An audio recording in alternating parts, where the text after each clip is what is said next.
You're exhausted. Not normal tired. Not I need more sleep tired. Exhausted in a way that doesn't make sense given what you're actually doing. And you've wondered, is this just ADHD or is something else going on? Something else is going on. If you're black, brown, immigrant, first generation, you are not just masking ADHD. You're masking in 3 different directions at once. I call it the triple mask, and it's draining your battery faster than you know. I'm Sherry Jeremy, a psychotherapist with nearly 3 decades of experience working with Black, Caribbean, South Asian, Latino, and immigrant communities. And I've seen this pattern over and over from people of the global majority with ADHD who are more exhausted, more burned out, more depleted than the ADHD statistics would predict. Here's why. Let me break down the 3 masks. Mask 1, neurodivergent masking.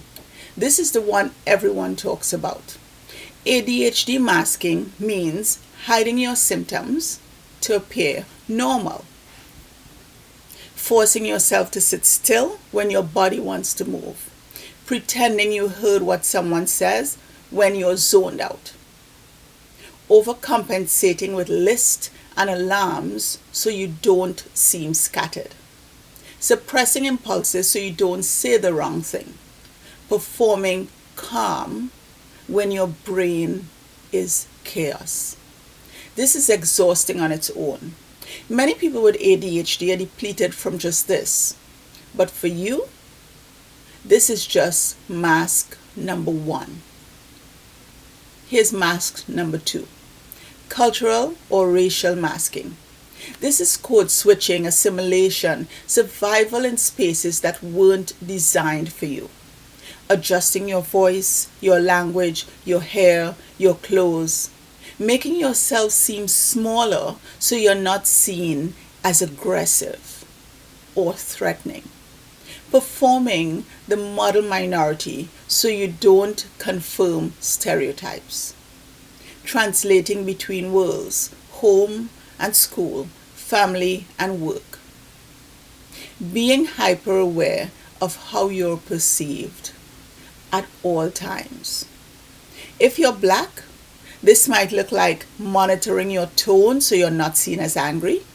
If you're South Asian, this may look like performing achievement so you don't shame your family. If you're an immigrant, this might look like hiding your accent, your food, your culture to fit in. This mask is constant. It runs in the background, and guess what? It takes energy. Mask number 3. Family or cultural expectations. The mask you wear for your own community. Being the good son or daughter who doesn't complain. Carrying the family's dreams and sacrifices. Hiding your struggles because mental health isn't discussed. Performing success so you don't worry your parents. Suppressing your needs because others have it harder. In many of our families, there's no room for struggle. Your parents survived war, poverty, immigration. Your grandparents survived things you can't even imagine. And you can't focus on work. You feel overwhelmed by a grocery list. The shame of struggling when you're supposed to be thriving, that's its own mask.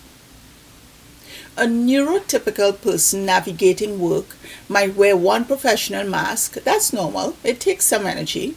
A white person with ADHD is wearing that professional mask plus the ADHD mask. That's harder. But you're wearing the ADHD mask, the racial cultural code switching mask, the family expectation mask, That's 3 masks running on one battery. And then people wonder why you're tired, why you collapse on the weekends, why you can't just take care of yourself when everyone else seems to manage. You're not managing the same thing they're managing. You're running 3 times the software on the same hardware. Of course, you're crashing. The cost of the triple mask is real. You are not just depleted, you're empty. The kind of empty where even rest doesn't refill you. It's imposter syndrome on steroids. When you're performing 3 different selves, you lose track of who the real you is. You feel like a fraud because in some sense, you've been shape-shifting for survival.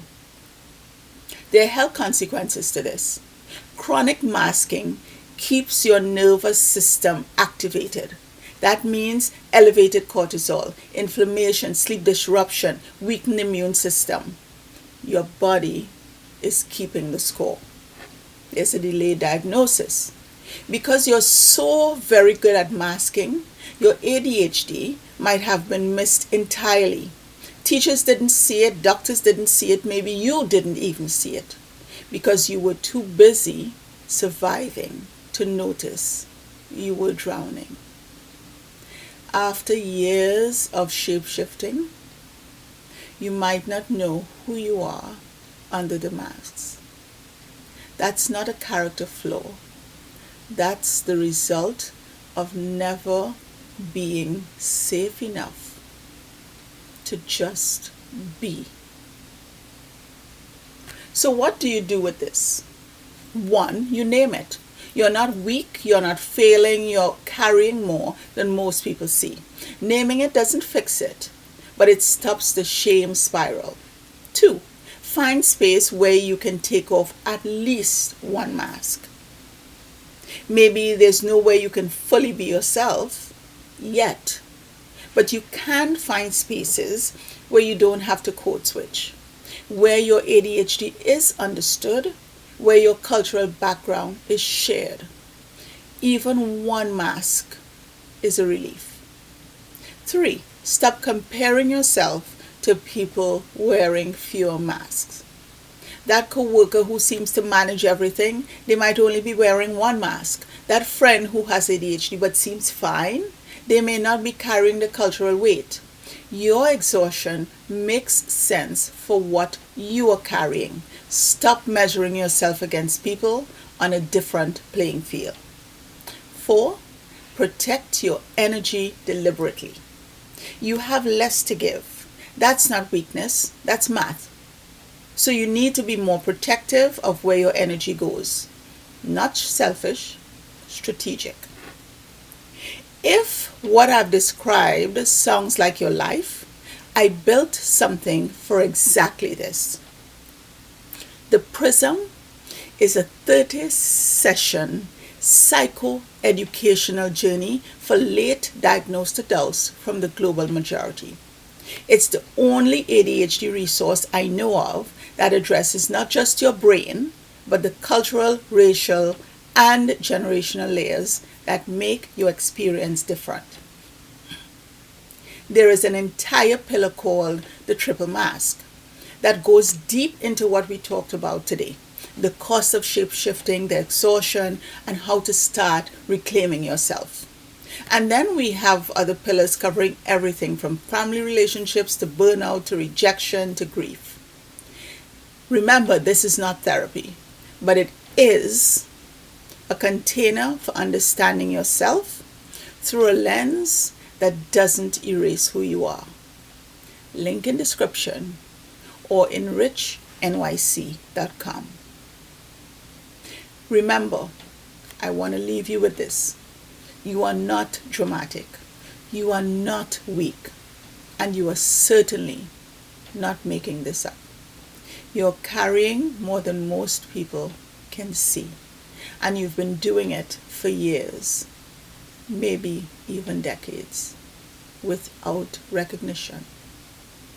You're allowed to be tired. You're allowed to need more.